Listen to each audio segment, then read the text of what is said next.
Hello everyone, today I would like to introduce you to a psychologist and a psychoanalyst. She has more than 4 decades of clinical experience, and she now maintains a private practice in New York since 1983. She works with adults, adolescents, and couples, and if I were to list out all her achievements and accomplishments, we would be here forever. And so why don't we just meet her? Please welcome Dr. Randi Wirth. Let it go, Millie and draw. Okay, we're gonna get started.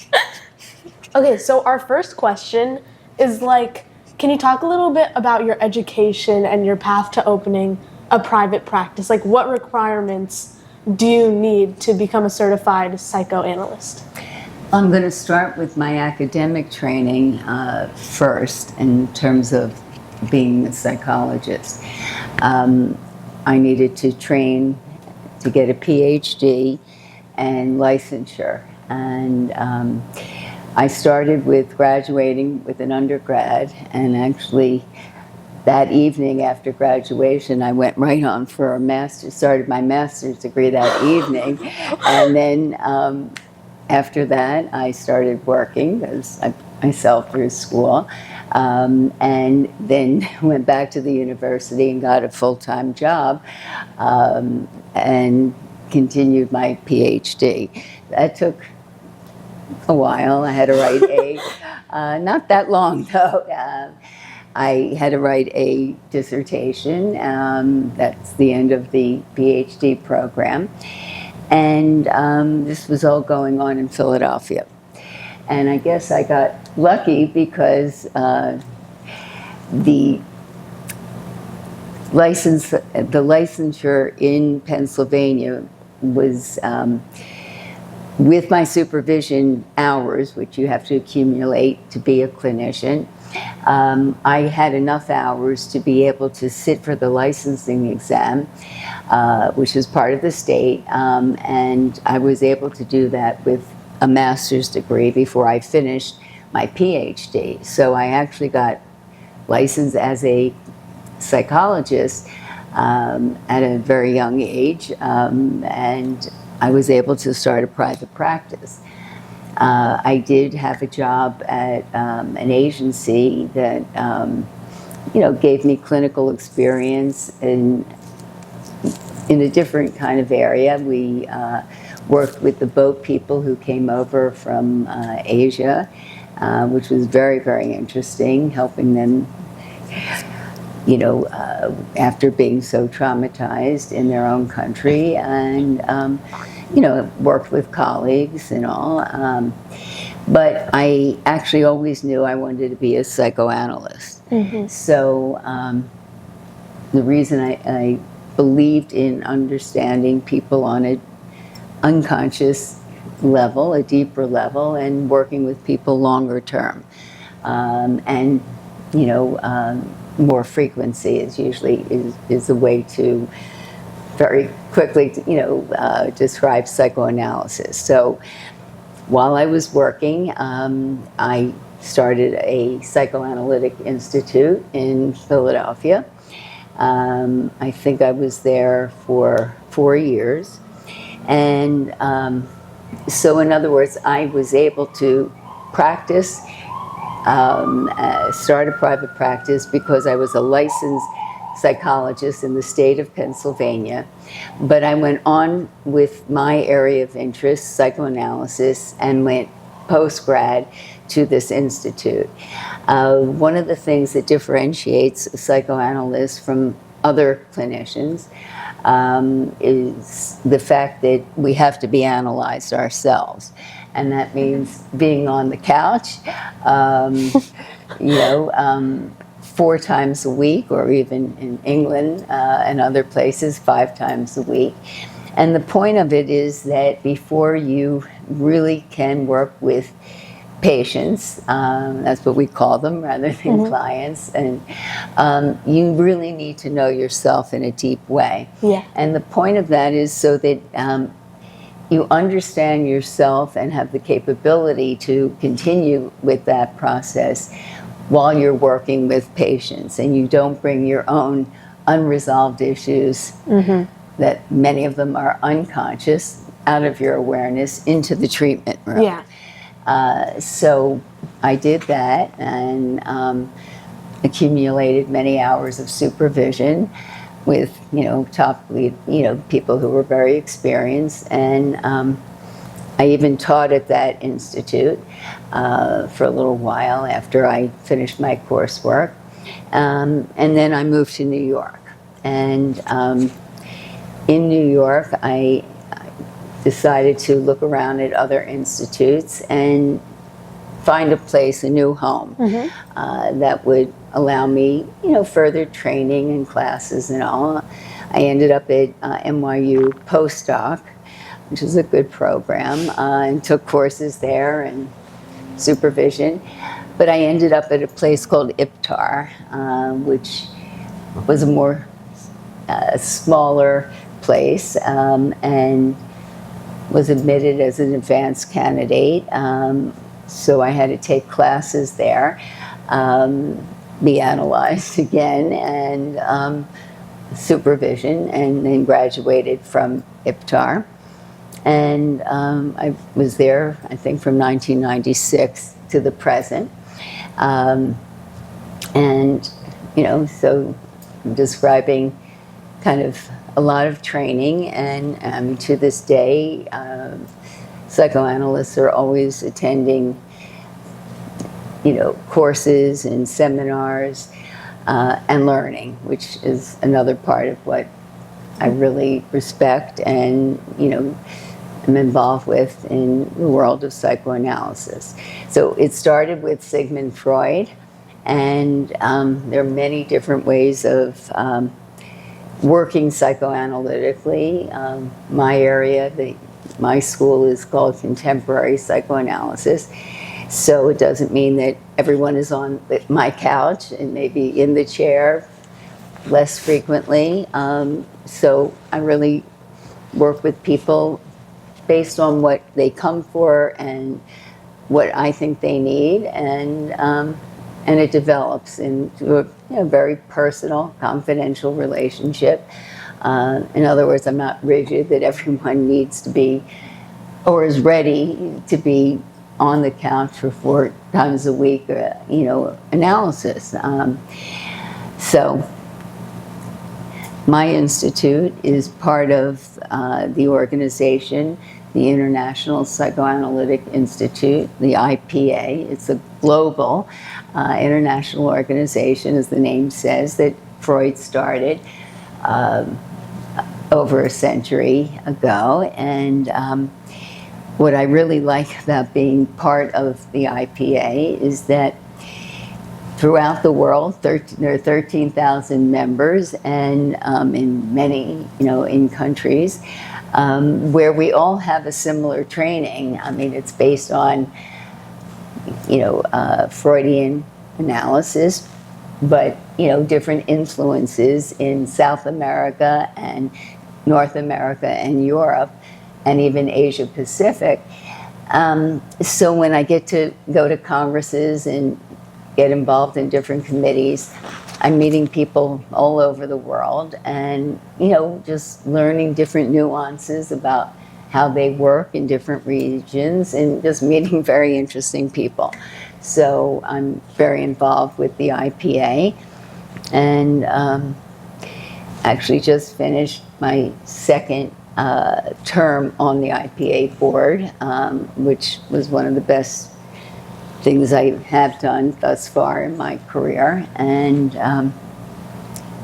another thing that was really remarkable for me was getting involved in a committee that brought me to Seoul, Korea, for about 10 years, working with a society that was in development. And I worked with 2 colleagues, one from Europe, Sweden, and the other from Latin America, Argentina, and the 3 of us were representatives of the IPA who went twice a year to Seoul, working with their institute to help them get to the point of being a full society of the IPA. And that was an incredible experience. So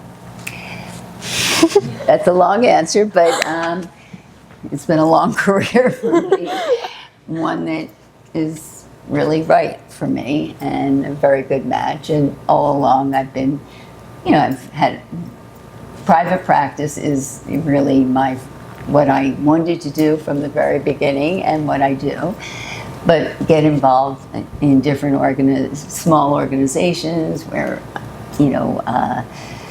different boards and all, where we put on seminars and panels and all. So I'm not alone in my office 5 days a week.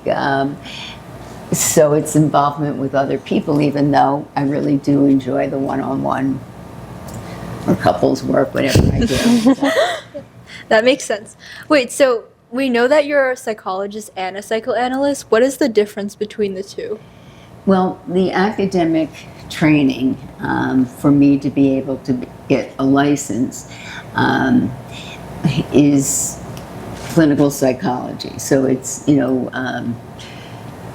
it allows me to have been a clinician and licensed. So it's academic training, and of course in psychology you have to learn all aspects of psychology, cognitive psychology, experimental. You learn about all the different parts of the field of psychology, and when you take the exam you are tested in all aspects of it.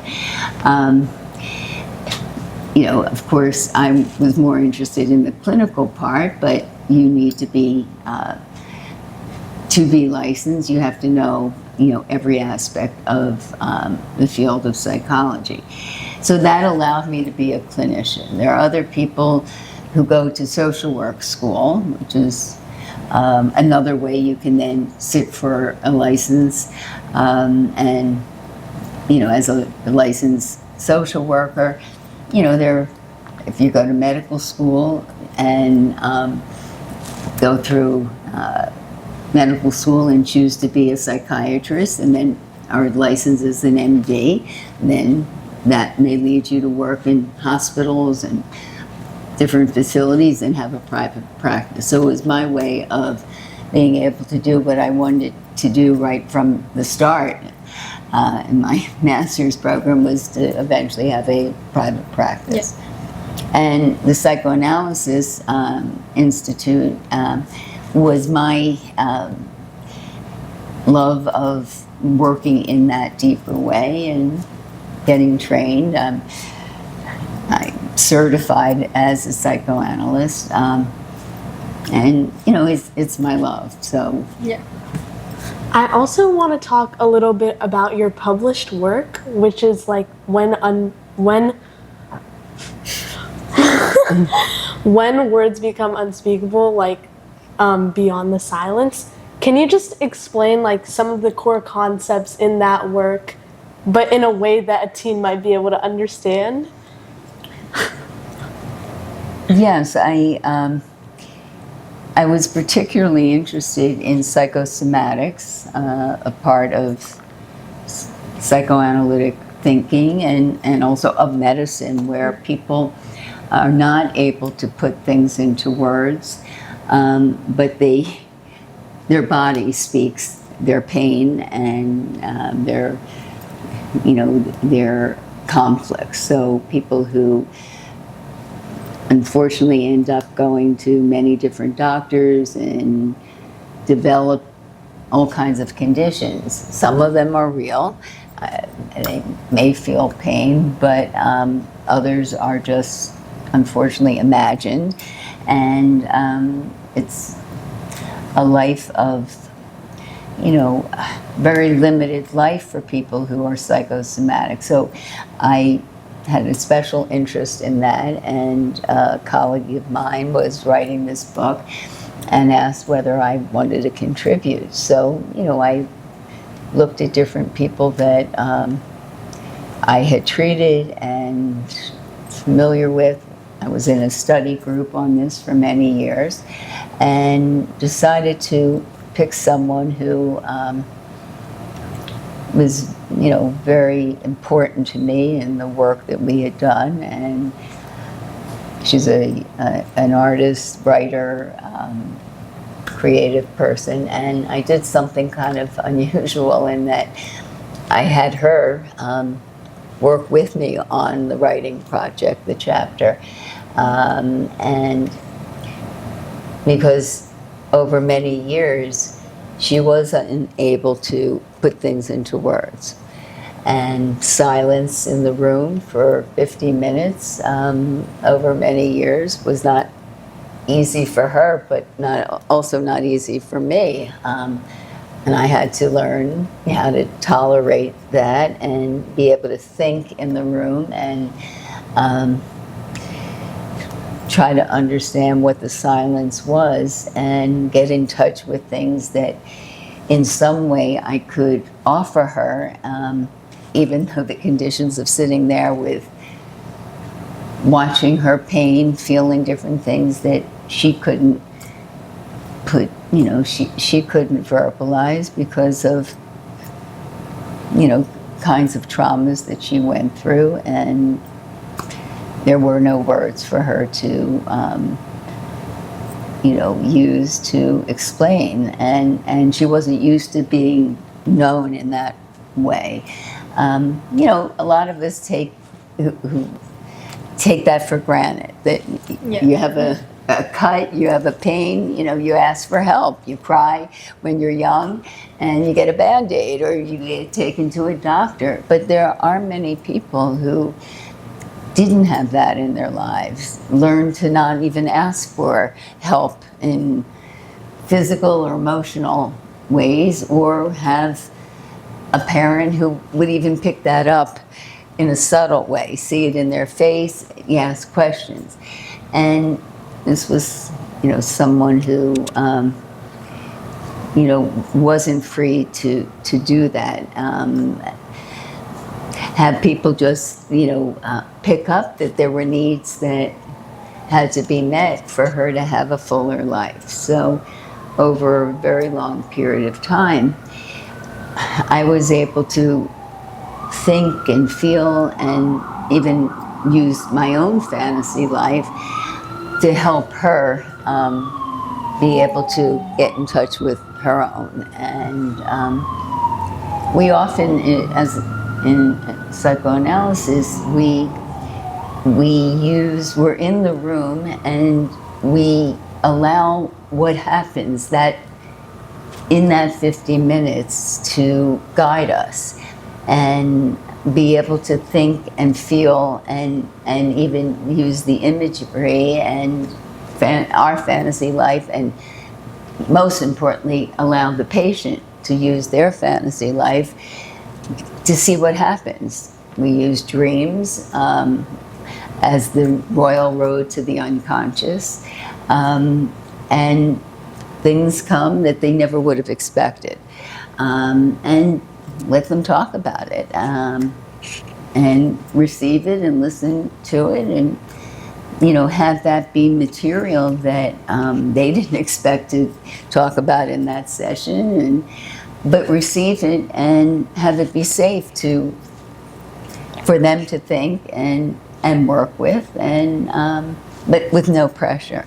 So there were ways that happened over time that allowed her to eventually put things into words and understand herself in different ways. So that's what the paper is about.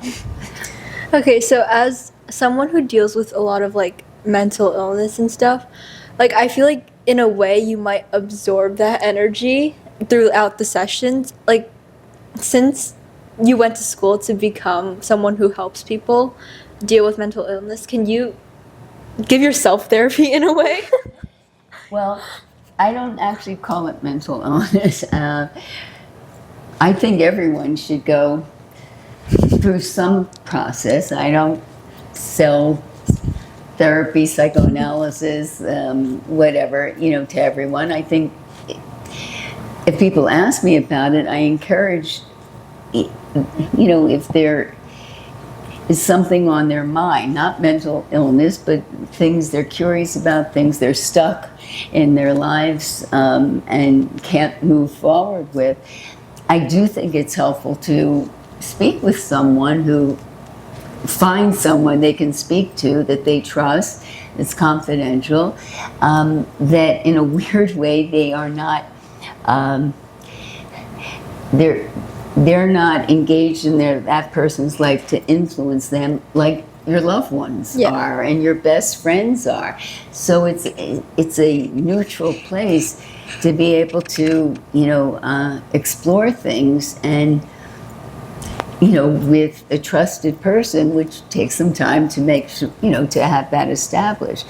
And I often tell people who will come for a referral, find the right person. Use your gut to find the right person for you. Otherwise, it's meaningless. And even if it's very short term, it can be helpful. It can help you kind of open up lanes in your mind and think about things in a different way. And that often people come to therapy who've not had experience, and they're stuck, and they think that I'm going to give them advice. Do this, do that. Oh, this will help. I try not to do that. I think you can get that advice from your neighbor, your best friend, of course, your parents. And that's not what they should be getting from their analyst. If it comes out, I try to take responsibility and, for that's not,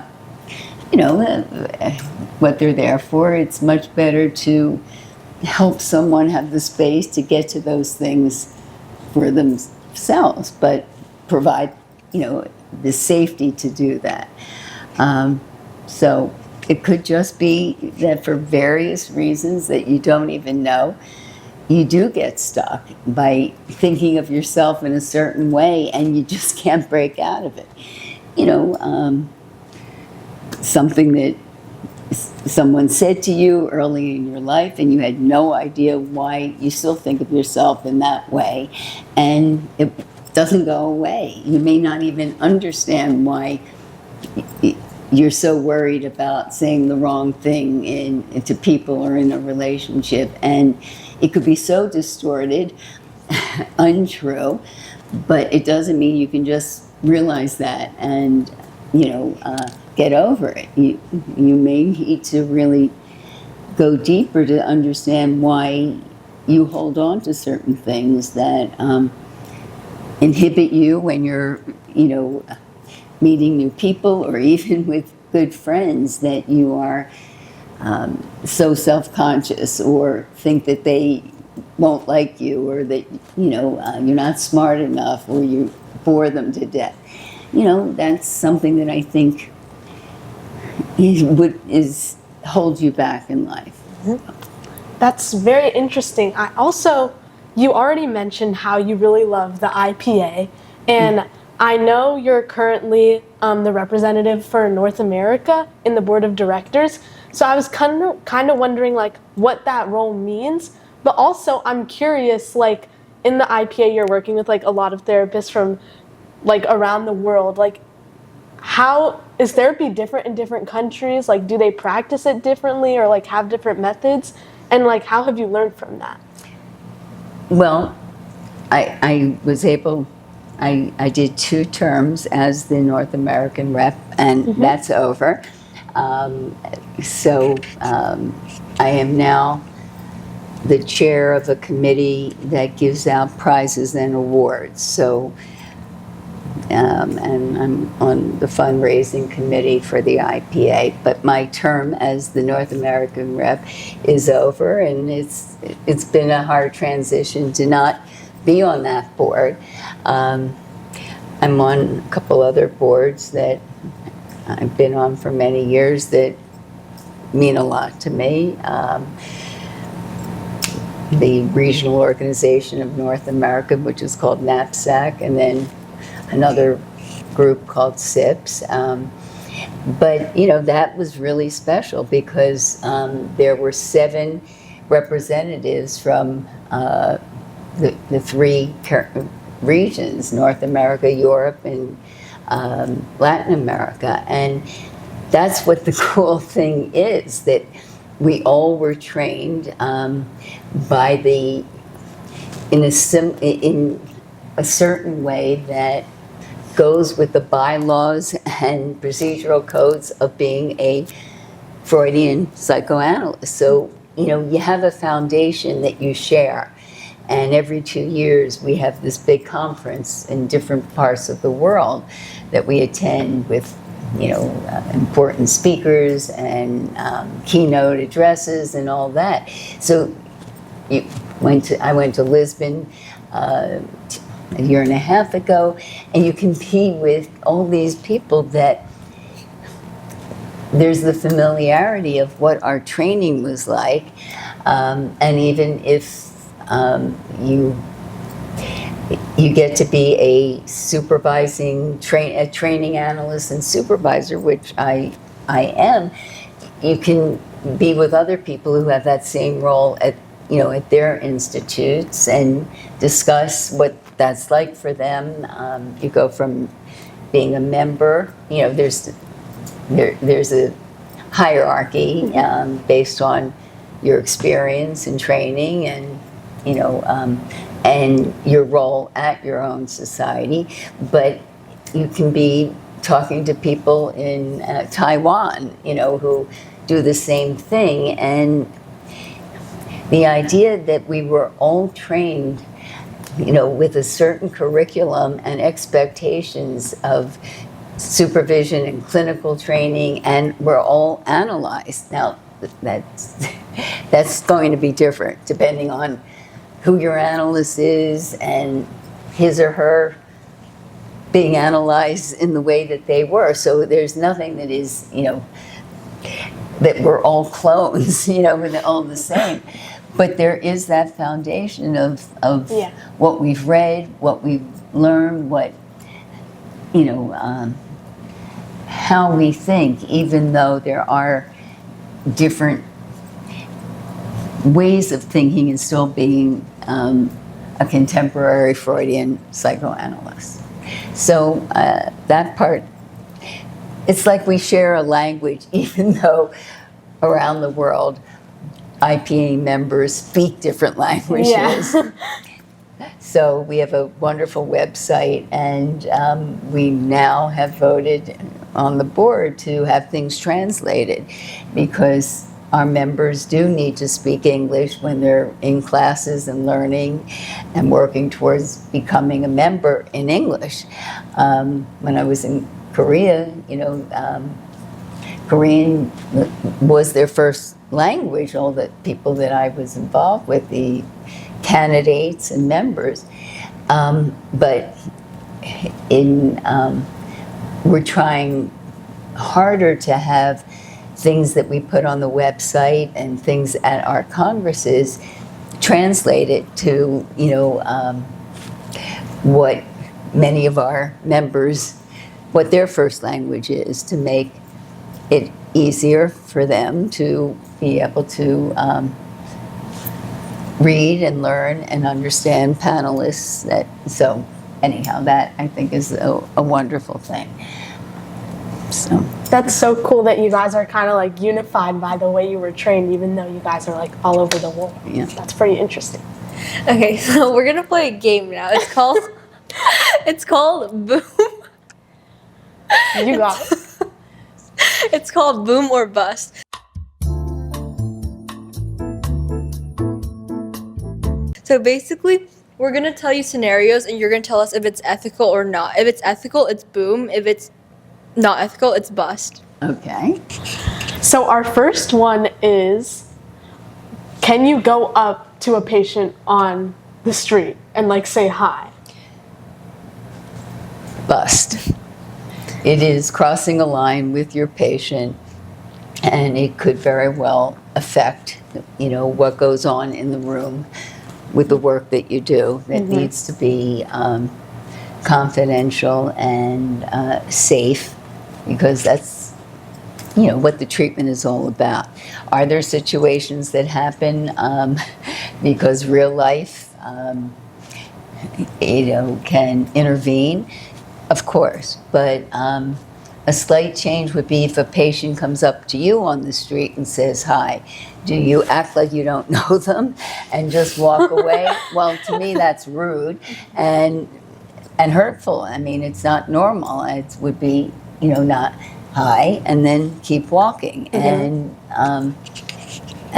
handle it that way, and then talk about it in the next session and find out what that was like for the person and use it as part of the treatment. Okay.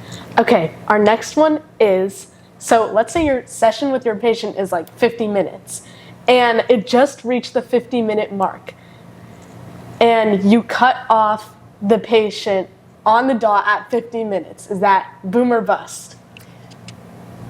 For me, it's bust. I guess for Freud, it's the end of the session. We have to end now, according to the literature. It's, for me, I try to give advance notice that we're coming to an end. But at this point in my career, I don't keep to what we call the frame as closely as I might have done in the early years of my training. And I let them finish their sentence or their thought. Now, if, the 50 minutes is based on having 10 minutes until your next patient comes, or you write some notes, whatever. So I try to, I think it's rude. So just on a human level, to cut someone off like that is, it doesn't fit with me. And so giving warning, and also if it's a minute or two afterwards and it won't get in the way of my practice or something personal, then, I'll go over a minute or two. Okay, next is billing a patient for a missed session. So like if they cancel late or like they sleep through it. So like, could you still bill them for that? Is that a boom or a bust? It's all based on the contract that you developed in the early start of your relationship with the patient, and that's very different on an individual basis how you run your practice. The ethical idea is that you establish that, and there are people who have websites, and it's even mapped out on the website what your role is about that. Vacations, if you go on vacation, the patient, you're responsible for the sessions that you missed, and some people in 24, 48 hours. So the point is, whatever you do as an analyst is upfront and discussed with the patient. And what I like to say, that it's comfortable for you, the patient, and for me, the analyst. Well, that's nice, and I try to go with that for the rules of working with someone. But if you tell someone you have to pay if you miss or fall asleep during your session, I think human nature is why. I'm going on vacation. You told me I need to relax. Why should I have to pay? So I guess anything around money becomes something that is discussed, worked through, or people leave because they can't tolerate the contract, even if agreed upon. So it is something, I think it's done for me on an individual basis. That may not it may be more complicated, and it's easier just to have one rule that applies to everyone, and that's it. You know, like it or lump it kind of thing with everyone who comes in, or sign a contract in that way, and that's it. I tend to do that depending on how I want to work with a particular person. Okay, last one is breaking confidentiality with a patient without their permission to report something like child abuse. Well, it is a law that if you are aware that the person is a victim of child abuse, or actually the perpetrator of that you are required to report it. Mm-hmm. You know, it's a very difficult situation, but there are different professionals that are required to do that, and my profession is one of them. Yeah. So it's a bad situation, very upsetting situation, but it involves someone's life, and I think ethically speaking, there's a good reason to follow that. Okay, our last question. What is like an uncommonly heard advice that you have, or like an uncommon lesson that you've learned that you want to share to inspire the young minds out there? I think it's so important for young people and whatever age, but how can you really get to know yourself before you choose a partner, friends, a profession? So if I stay on the profession, but also, No, this could be things. about everything, so it doesn't have Right. to stay on profession. Well, everything is, if you don't know yourself, and I sometimes just say the good, the bad, the ugly, but come to terms with who you are and what you need and what you want. If it's things that you don't necessarily like, what are you going to do about that? What do you want to do about it? Face it. It helps you then in meeting with friends, with making choices about who you want in your life. You also want to be with people that know themselves, or at least are open, and you're open to getting feedback about, that they know themselves, and you're open, to share those things in order to have, for trusting them and letting them be, for a healthy relationship. So both for yourself and for people you let in. I also think in trying to decide what you want to do in your life, professionally and personally, I think it's important to be able to be exposed to many things in your life at every age.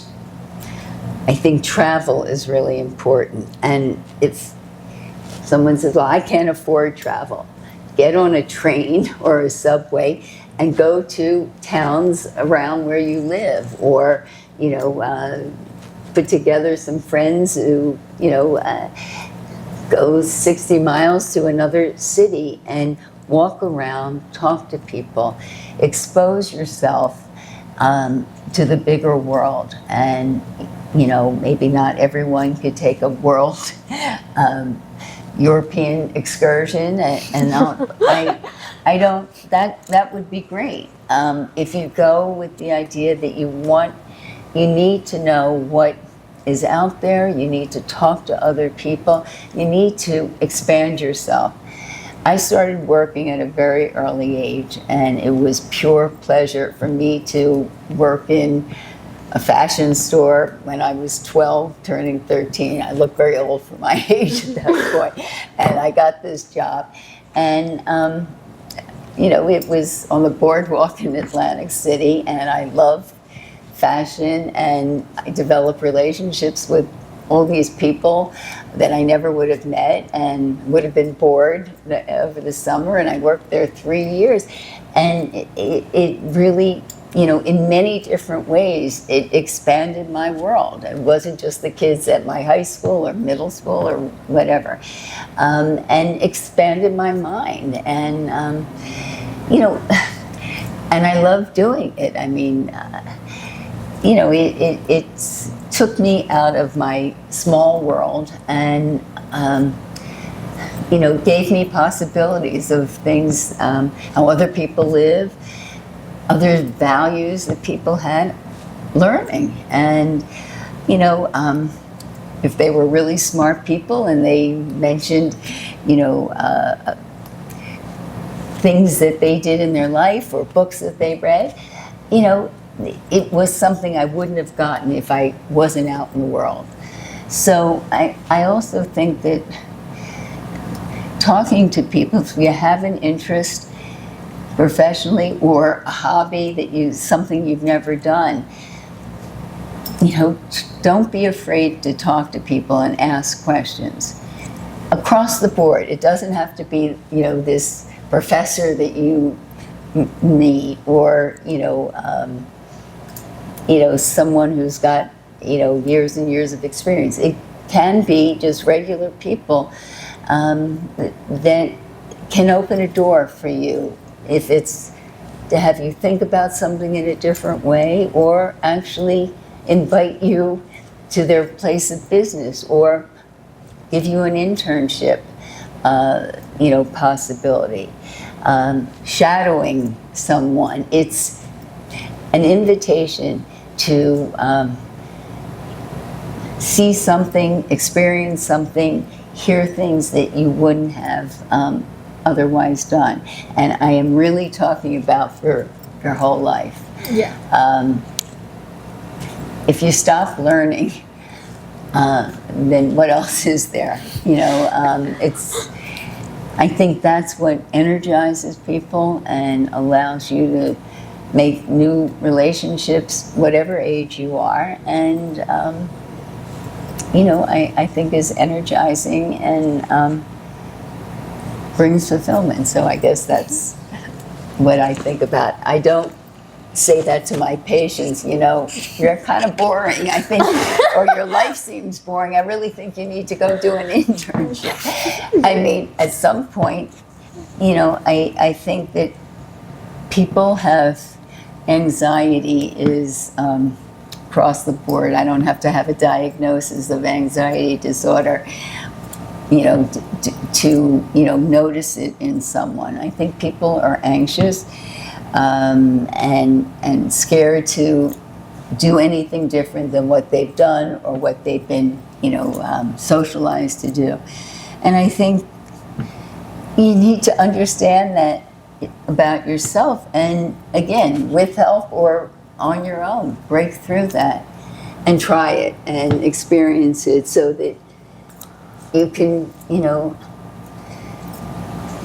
have that kind of feedback that it doesn't hold you back, and that you can get something back for experimenting, trying something, and be thrilled by it, you know, work that out. If it was, most of the time it does bring you something when, you know, when you step out of your regular life, and if you have to push yourself or get support to do it, I think it usually is worthwhile. So That's the end of our interview. okay, well.